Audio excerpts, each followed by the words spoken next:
Bonjour à toutes, bonjour à tous et merci de nous retrouver ce dimanche matin pour la première partie des documentaires que nous consacrons au monastère zen de Kanchoji, à la Coquille, en Dordogne.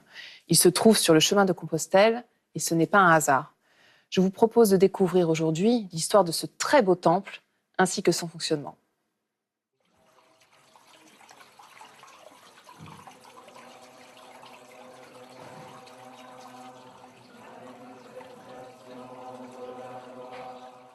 Nous sommes en Dordogne, au cœur du Périgord vert.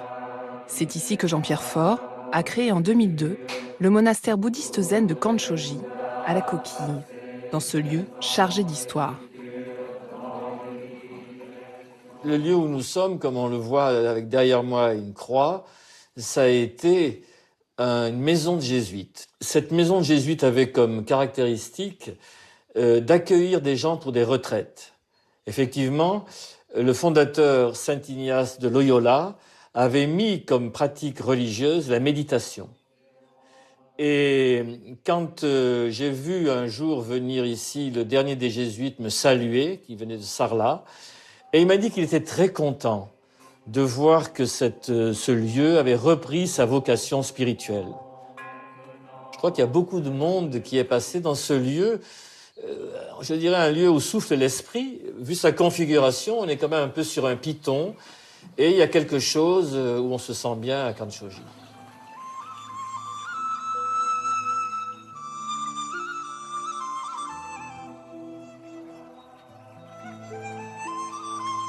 Dans ce monastère de Kanchoji, quand j'arrive, je retrouve un petit coin de Japon.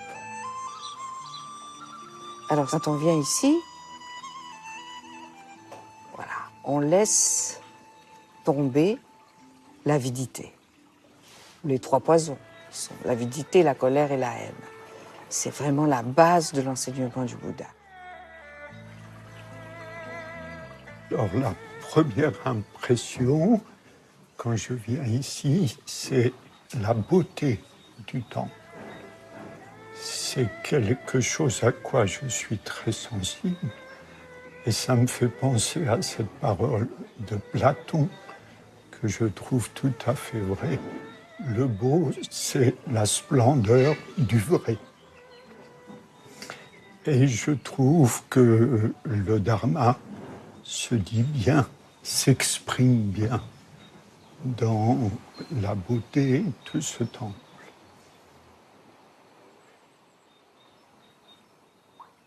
Tous les maîtres zen, ils ont célébré la beauté à leur façon, c'est-à-dire que ce soit un poème. Quand Basso il nous dit « plouf, la grenouille dans les temps », il nous fait entendre ce silence. Par l'art, on peut montrer l'essence des problèmes existentiels et la façon dont on peut les résoudre avec beaucoup de calme, beaucoup de sérénité et beaucoup de plaisir et de beauté.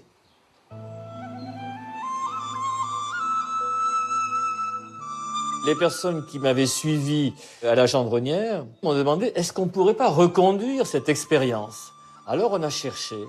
Et un jour, on a vu cette annonce qu'à la Coquille, il y avait un ancien monastère jésuite qui était à prendre. On l'a visité, un jour de pluie, on s'est approché du lac qui est juste en dessous, on se croyait en Amazonie. Pas un bruit, juste le bruit de l'eau, les feuilles qui dégoulinaient, on s'est dit, c'est là qu'il faut faire un monastère.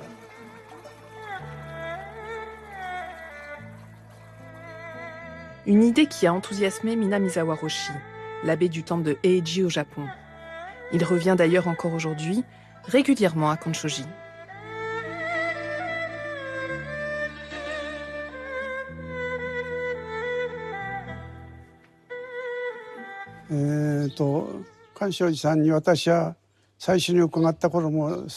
Cela fait déjà un moment que je viens ici à Kanchoji. Et dès la toute première fois, j'ai été impressionné par la beauté du lieu. Avec le temps, l'abbé a continué à développer le monastère. Et je pense que c'est en train de devenir un lieu de recueillement et de pratique, un dojo extraordinaire. On parle dans le bouddhisme de production interdépendante. Je pense que c'est quelque chose que l'on peut très bien observer ici, car c'est un endroit en pleine nature. Il y a un poème chinois qui dit que les montagnes, les rivières, la faune, le bruit de l'eau sont eux-mêmes l'apparence et la voix du Bouddha Shakyamuni.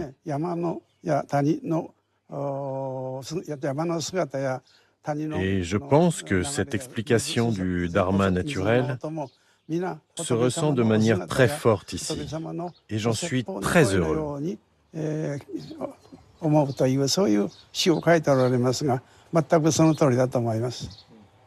Lors du 750e anniversaire de la mort de Maître Dogen, qui avait lieu donc au temple fondé par Maître Deshimaru, j'ai eu une rencontre avec Minamizawa Roshi, qui était venu pour l'occasion. Et cette rencontre a fait que tout doucement, je suis devenu son disciple. Je suis allé au Japon. Et à un moment, ayant reçu la transmission, il m'a laissé entendre que si j'avais reçu la transmission, c'était pour transmettre.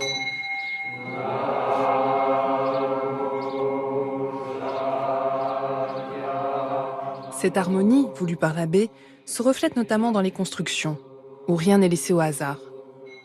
On est une école du Zen Soto qui vient du Japon. Et le Japon, les bâtiments ont une grande importance, à la fois sur le plan esthétique et pratique. Donc on s'est empressé très rapidement de construire des choses qui sont pratiques et esthétiques, comme les coursives, qui sont des couloirs qui sont couverts et qui permettent de relier tous les bâtiments les uns avec les autres. Et bien sûr, ça, on l'a fait en bois, parce que le bois est facile de construction. Et une des caractéristiques de notre pratique, c'est de faire le maximum de choses par nous-mêmes. Bien sûr, ces matériaux sont le plus écologiques possible, donc non traités, parce qu'on met quand même un accent particulier sur la qualité de vie, à la fois sur la nourriture, mais aussi les lieux dans lesquels on dort, on habite. Et ce qui est intéressant, c'est qu'à la fin, les monastères, quels qu'ils soient dans le monde, qu'ils soient bouddhistes ou chrétiens, ont une architecture qui se ressemble. Il y a donc ces fameux couloirs, ces coursives qui se rejoignent les unes les autres. Et à la fin, ça fait comme une espèce de circulation d'énergie, ça fait comme un tout qui se tient. Bien sûr, on s'est inspiré de ça et on continue à réfléchir dans ce sens pour qu'il y ait vraiment quelque chose qui ait une unité.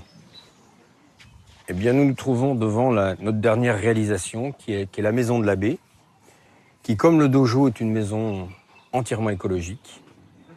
Et alors, pour l'anecdote, cette maison, c'est non seulement la dernière construction, mais c'est aussi celle qui se trouve sur le point le plus haut du monastère, parce que symboliquement, la maison de l'abbé représente la tête. C'est la personne qui dirige, c'est l'enseignant. L'abbé insiste sur un autre aspect, l'attention portée à l'écologie et à la planète. Alors c'est vrai que par le lien avec le Japon, au niveau des arbres ornementaux, on a mis beaucoup d'érables japonais. Et les feuilles sont très fines, très jolies, il y a différentes couleurs. Et là, c'est une vue du haut, des 6 terrasses. J'ai cette fibre du travail de la terre. Pour moi, ça n'a pas été difficile de proposer de créer un potager biologique pour nourrir les moines de Kanshoji. Donc là, on a des fleurs. Il faut savoir que l'été, on a besoin de beaucoup de fleurs à couper pour faire des bouquets pour le hâteau, pour les différents lieux de pratique. Mais en même temps, ça donne vie à toute une foule d'insectes. Alors là, tant pis, on va marcher entre les oignons, c'est pas très gênant. Alors ça c'est de la bourrache. Il faut savoir que c'est une fleur qui est très mellifère, donc qui donne à manger aux abeilles, aux bourdons. Là, ce sont des concombres, des jeunes pieds de concombre qu'on a plantés pour faire les tsukemono, les légumes lacto-fermentés qu'on mange le matin avec le riz. Il y a l'idée de respecter la vie, de la protéger. Mieux un jardin est diversifié, mieux c'est pour accueillir plein d'êtres vivants. Donc j'essaie de mettre toutes les variétés de les légumes racines, feuilles, fleurs, fruits, pour créer justement de la biodiversité. Parce que c'est ça qui fait qu'on rend vivant un sol, on rend vivant un coin de terre. Le temple de Kanchoji compte une vingtaine de permanents. Parmi eux, Ève, la benjamine de la communauté. Mais ici, c'est un lieu vraiment de formation où il y a comme une équipe, quoi. On est tous ensemble, dans un même truc, dans une même pratique et on s'aide mutuellement. Pour faire vivre ça, faut avoir beaucoup d'énergie et beaucoup d'envie. Et si on commence plus tôt la pratique, évidemment, c'est plus simple, peut-être. C'est plus simple, mais bon, à des moments, c'est un peu compliqué. Mais ouais, c'est quand même important de l'avoir, la jeunesse dans un monastère. Ça amène la jeunesse. La jeunesse amène la jeunesse. Un avis partagé par Charlotte, qui, après un chemin chaotique en Angleterre, a trouvé ici la sérénité. Avant que je n'arrive ici, j'étais désespérée. J'ai lu beaucoup de livres de philosophie intéressants et j'avais des idéaux. Mais personne n'était capable de proposer une manière de vivre. Ça restait toujours intellectuel. Et j'étais constamment déçue. Rien n'avait de sens et je ne voyais pas d'alternative. Quand je suis arrivée ici, j'étais très impressionnée par la façon dont les gens pratiquaient, la manière dont ils fonctionnaient. Le partage, la coopération, l'engagement dans le service. Les gens qui se dépassent constamment.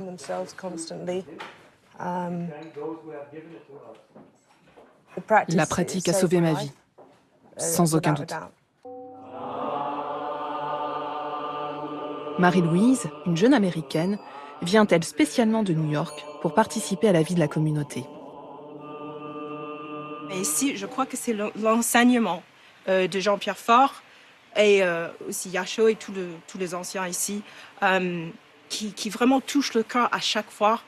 Avec eux, je sens vraiment l'urgence de pratiquer et de rester dans la pratique et pourquoi c'est important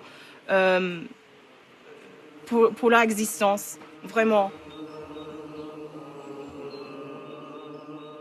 Je suis fidèle? Non, peut-être. Oui, c'est ça. Il y a une sorte de fidèle, mais basé sur la gratitude et aussi dans le pleine confiance qui m'a inspiré de rester ici à Kanchoji en particulier. Voilà. Je mets l'accent sur la qualité des rapports des gens entre eux.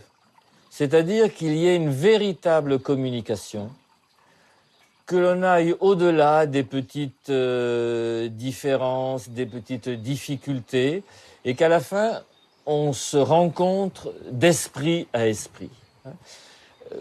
Pour moi, la religion véritable, c'est celle qui permet aux êtres humains, quels qu'ils soient, de vivre en paix les uns avec les autres. Et l'enseignement du Bouddha, ce n'est que ça. Et que dans un monastère, il y ait un bassin, un étang avec des poissons, c'est le symbole de l'attention qu'on porte à toutes les formes de vie. Donc c'est vraiment la compassion qui s'exerce vis-à-vis de toutes les existences. Aujourd'hui, vous voyez un monastère qui est de dimension finie, où on peut accueillir un certain nombre de personnes. Qu'est-ce qu'il en sera demain? Je ne le sais pas. Je m'en remets à la Providence. De mon vivant jusqu'à ma mort, je fais l'effort pour cela, mais je ne contrôle pas la vie de l'univers. C'est la fin de cette émission. Vous pouvez la revoir pendant 1 mois sur France TV. Nous vous retrouvons la semaine prochaine pour la seconde partie de nos documentaires consacrés au monastère de Kanchoji, avec cette fois la cérémonie d'Ojukai, la prise de préceptes. Nous vous souhaitons une très, très belle journée.